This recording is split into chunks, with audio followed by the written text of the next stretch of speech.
சாலமோனின் ராஜ்யபாரம்.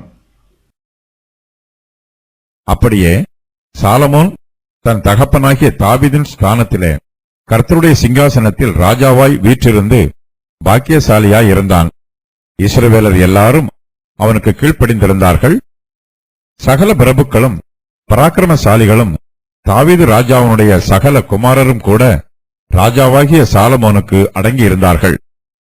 இஸ்ரவேலர் எல்லாரும் காண கர்த்தர் சாலமோனை மிகவும் பெரியவனாக்கி அவனுக்கு முன்னே இஸ்ரவேலில் ராஜாவான ஒருவனுக்கும் இல்லாதிருந்த ராஜரிக மகத்துவத்தை அவனுக்கு கட்டளையிட்டார்.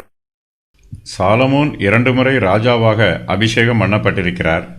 முதன்முறையாக இஸ்ரவேலில் ஒரு சிலருக்கு முன்பாக அபிஷேகம் பண்ணப்பட்டார். 2ஆம் முறையாக சகல இஸ்ரவேலுக்கு முன்பாக ராஜாவாக அபிஷேகம் பண்ணப்பட்டார். சாலமோன் தன் தகப்பனாகிய தாவீதின் ஸ்தானத்திலே கர்த்தருடைய சிங்காசனத்தில் ராஜாவாய் வீற்றிருந்து பாக்கியசாலியாய் இருக்கிறார்.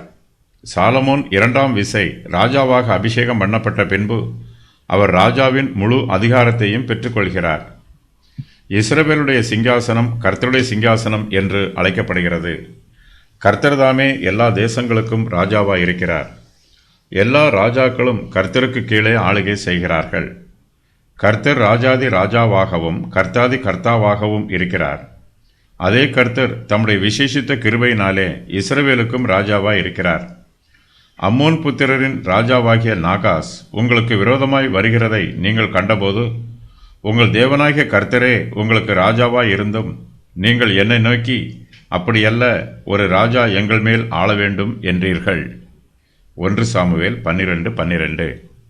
சாலமோனுடைய ராஜ்யம் கர்த்தராகிய இயேசு கிறிஸ்துவின் ராஜ்யத்திற்கு அடையாளமாக இருக்கிறது. கிறிஸ்துவின் ராஜ்யமே கர்த்தருடைய சிங்காசனம். சாலமோன் பராக்கிரமசாலியாய் இருக்கிறார். இஸ்ரவேல் தேசம் செலுத்தியிருக்கிறது. இஸ்ரவேலர் எல்லோரும் சாலமோனுக்கு கீழ்ப்படிந்திருக்கிறார்கள். கர்த்தர் இஸ்ரவேல் புத்திரரின் இருதயங்களை ஆளுகை செய்கிறார். ஆகையினால் இஸ்ரவேலர் எல்லோரும் சாலமோனுக்கு கீழ்ப்படிந்திருக்கிறார்கள். சகல பிரபுக்களும் பராக்கிரமசாலிகளும் தாவீது ராஜாவினுடைய சகல குமாரரும் கூட ராஜாவாகிய சாலமோனுக்கு அடங்கி இருக்கிறார்கள். தாவீது தன் குமாரனாகிய சாலமோனை விட நல்லவர். ஆனாலும் தாவீது இஸ்ரவேலின் ராஜ்யபாரத்தை ஏற்றுக்கொண்ட போது அவருக்கு பல பிரச்சனைகள் உண்டாயிற்று. தாவீது மிகுந்த கஷ்டங்களுக்கும் போராட்டங்களுக்கும் மத்தியிலே இஸ்ரவேல் தேசத்திற்கு ராஜாவானார். தாவீது இஸ்ரவேலுக்கு ராஜாவாவதற்கு பல தடைகள் உண்டாயிற்று. மிகுந்த காலதாமதமும் உண்டாயிற்று. தாவீது தனக்கு முன்பாக இருந்த எல்லா தடைகளையும் கடந்து ஒவ்வொரு அடியாக முன்னேறி இஸ்ரவேலின் சிங்காசனத்திலே போய் அமர்ந்தார். சாலமோனுடைய விசுவாசத்தை விட தாவீதின் விசுவாசம் பெரியது. கர்த்தர் தாவீதின் விசுவாசத்தை பல சந்தர்ப்பங்களில் சோதித்தறிந்து உறுதி பண்ணி இருக்கிறார். இஸ்ரவேலர் எல்லோரும் சாலமோனுக்கு கீழ்ப்படிந்திருக்கிறார்கள். அவர்கள் தாங்களாகவே சாலமோனுக்கு தங்களை மனப்பூர்வமாய் ஒப்புக்கொடுத்து அவருக்கு கீழ்ப்படிந்திருக்கிறார்கள். சாலமோனை 2ஆம் விசை ராஜாவாக்கி அவரை இஸ்ரவேல் தேசத்திற்கு அதிபதியாக அபிஷேகம் பண்ணும்போது இஸ்ரவேல் புத்திரர் எல்லோரும் சாலமோனுக்கு கீழ்ப்படிவதாக வாக்கு பண்ணுகிறார்கள்.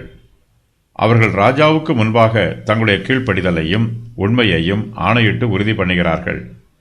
இஸ்ரவேலர் எல்லோரும் காண கர்த்தர் சாலமோனை மிகவும் பெரியவனாக்குகிறார். சாலமோனுக்கு முன்னே இஸ்ரவேலில் ராஜாவான ஒருவனுக்கும் இல்லாதிருந்த ராஜரிக மகத்துவத்தை கர்த்தர் சாலமோனுக்கு கட்டளையிடுகிறார். கர்த்தர் சாலமோனுக்கு ராஜரிக மகத்துவத்தை கட்டளையிடுகிறார். இக்காலத்தில் இஸ்ரவேல் மத்தியில் மிகப்பெரிய ஆவிக்குரிய எழுப்புதல் உண்டாயிற்று. இதன் மூலமாக கர்த்தர் மிகப்பெரிய ஆசீர்வாதங்களை இஸ்ரவேல் புத்திரருக்கு கட்டளையிடுகிறார். சாலமோனுக்கு முன்னால் இருந்த இஸ்ரவேலின் ராஜாக்களோ இஸ்ரவேலின் நியாயாதிபதிகளோ சாலமோனைப் போல ராஜரீக மகத்துவத்தோடு இல்லை. கர்த்தரோ சாலமோனை விசேஷமாய் ஆசீர்வதித்திருக்கிறார். மிகவும் விசேஷமான ராஜரீக மகத்துவத்தை கர்த்தர் சாலமோனுக்கு கட்டளையிடுகிறார்.